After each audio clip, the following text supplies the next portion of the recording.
Most of the time when God works in our lives, we have no idea what He's up to. Yesterday I had a meeting with my manager.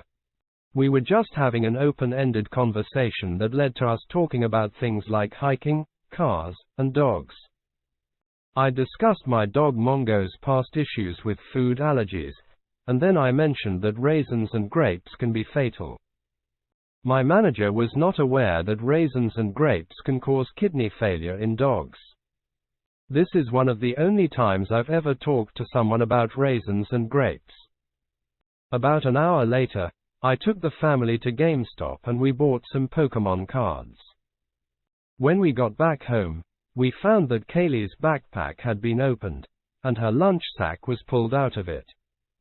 There was part of an apple laying on the floor, along with some trash. The zippers on the backpack and lunch sack were closed tight when we left the house. I didn't think much of it. These dogs are always getting into something. A little while later I grew curious and decided to have a look at the security camera footage to see who the offending party was, having already unfairly placed the blame on Mongo the Rottweiler. As the footage played, I realized that the Aussie Doodle Remi was the lone perpetrator. It was really a sight to behold as she went about her dirty business.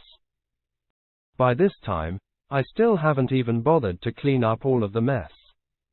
I had no idea what all was inside the lunchbox. Then, my heart sank and I watched in horror as she pulled out a little red box and devoured the contents. I knew instantly what it was. It was a box of yogurt-covered raisins.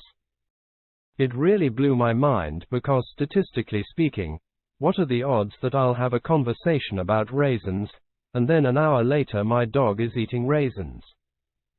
These are two things that never happen to me, both occurring together, one directly after the other. In spite of her thievery, Remi is the best, most loving dog I have ever known. So, I ran her to the after-hours vet at 10:30 at night. They made her vomit and were able to get a few of the raisins out. Then, they had her on intravenous therapy overnight, and monitored her blood work. Now, she is still healthy and doing fantastic. Gold standard treatment for a gold standard doggo. I can't help but think that God was looking after her, and letting us know to bring her into the vet in His own special way. We really do love this wonderful dog. If you have dogs of your own, please, be sure that you keep raisins and grapes far out of their reach. If you like this video, please help us get this new channel off of the ground. All it takes is a click or two to like, comment, or subscribe. Peace, love, and cuteness.